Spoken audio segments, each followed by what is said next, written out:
Hello all. Well, I've come up, I was hoping to do a bit outside, but it started raining again. So I'm inside the tunnel, and I thought, right, I gave the strawberry plants in here water. They were very dry. And what I'm going to basically do now is I'm going to cut all the leaves off, what are looking a bit yellowy, browny.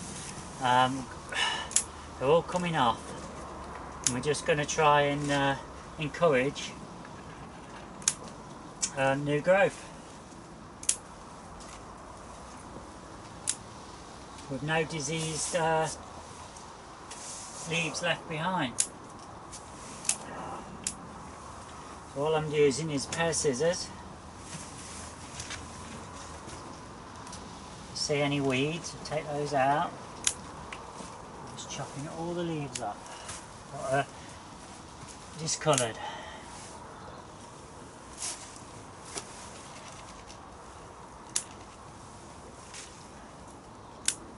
So easy to miss them as well.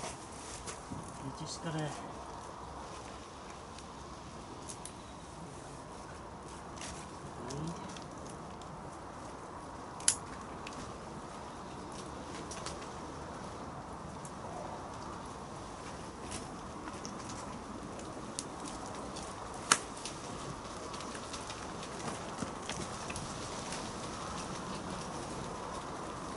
A little and often, folks. That gets the job done.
That's it, folks. I've basically just gone through those 21 plants there and got rid of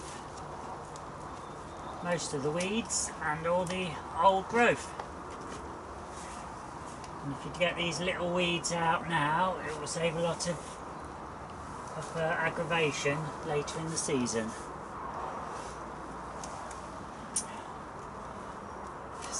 It's not very nice in these damp days, but it is nice to get up here and do a bit.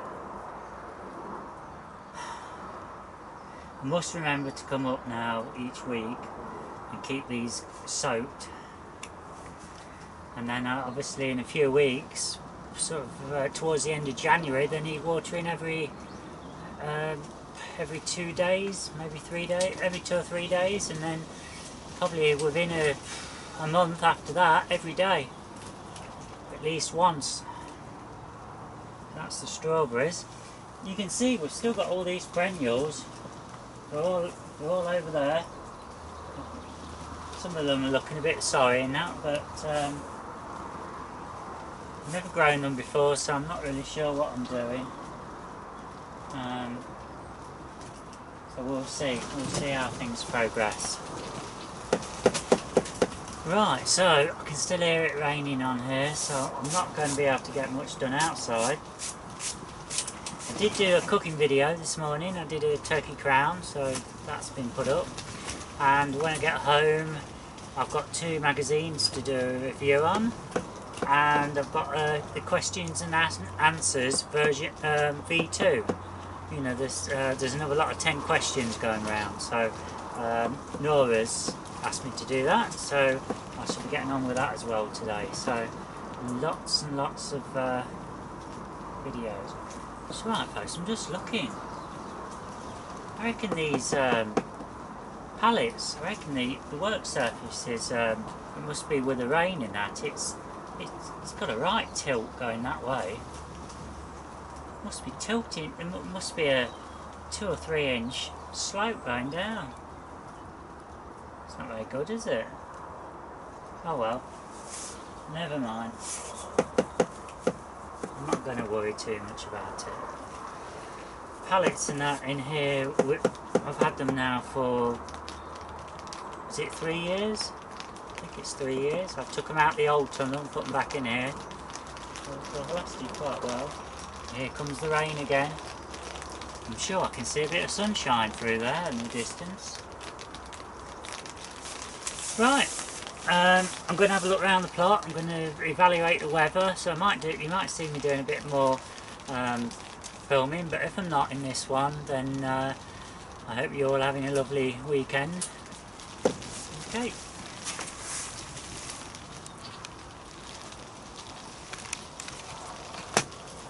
Okay folks, well, I've had to change my plans a bit because it's been raining. So what I've decided to do is get these beds ready inside the polytunnel. So I'm steaming up. So I've weeded all these 3 here. Got all the old, I still had some dahlias in, I've took them out and they've gone into storage now. And we've still got the polyanthus and primulas, the little nursery here, and I've weeded around those best I can. I will have to do a polyanther update because the ones what I grew from seed are looking lovely at home under the apple tree, and we have got planted some around the garden which I've not really checked on, so I must do that. As you can see, it's starting to look a bit better. And just need to remember to water the strawberries a bit more regular now, and have a little bit more tidy up and get ready for the for sowing again in a few weeks' time. I might go, Nigel's up here today, so I might go and see if he's still up there and film him up at the end of this. Okay, thanks and bye. I'm going to do a bit of talking on it. Yeah. Okay folks, got Nigel here. This is the plot that he's kind of babysitting. His person's been ill all year and he's kind of took the whole plot on to look after for her because it was a jungle. And yeah, I'll let Nigel tell you a bit more what he's up to. Yeah, well basically I'm trying to get rid of all the twitch. That's couch grass to those that are not in Leicestershire. And I've gone over the whole plot once, getting rid of what I can. And I'm now doing it for the second time and putting manure in because the soil here is really good, it's quite light, but it really does badly need some organic matter in it. Okay, so I can see you've used some of these collars to as a... Yeah, I'll just show you what these are. I think they probably know, the raised beds. Yeah. These things that open up into a rectangle. Yeah. You know, these things. Yeah. But I've decided I want to use them as planks. Okay. And it's very useful when you're digging because even if it's very wet, you can do it. You can turn the soil over with the fork just by putting a plank across, because it stops you compressing the soil. It stops the soil being compressed by walking on it. It's a great way of getting something into cultivation. Great. Okay. Right, well we're going to have a cuppa, aren't we? But let's just have a look at, show you the other side here, at your fruit trees.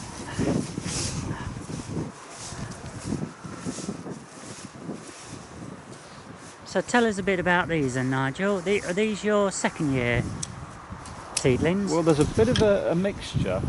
The tall ones that are about 6 feet tall are third year seedlings. Right. Or grafts, and the little ones are second year seedlings. Okay. And basically the way you get an apple tree to fruit as early as you can is you don't prune it, you let it go up and up and up. You can prune the side branches a little bit, but you've got to get it as tall as possible, as quickly as possible. Right. Because the problem is with apple trees that there are 2 sorts of wood. You've got the juvenile wood and you've got mature wood, and the juvenile wood cannot set fruit.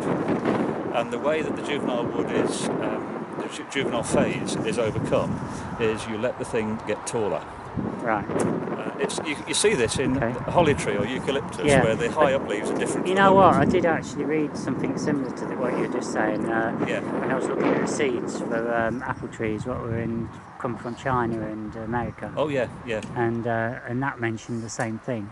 Yeah, no, it's quite important because you can sometimes get from a seedling. You can sometimes get fruit in 3 years, but it can take as long as 12. The average is about 6 or 7. Right. Okay. Yeah. Okay. So, as you can see, what we've got here, we've got how many trees you got on here now? About 100. It's got about 100. You can see there's some very late apples here. Oh yeah, These over are there what are called and here. apples. Yeah. And these, you never see them in the supermarket because they're extremely hard. They've got very, very hard texture. There's not very much juice in them. But these will not be ready. They're still growing, in spite of the fact there's no leaves. They're still swelling up. These will not be ready to pick until about January the 4th or January the 5th. Right. But at that time they will be nice and soft and quite juicy and very, very sugary.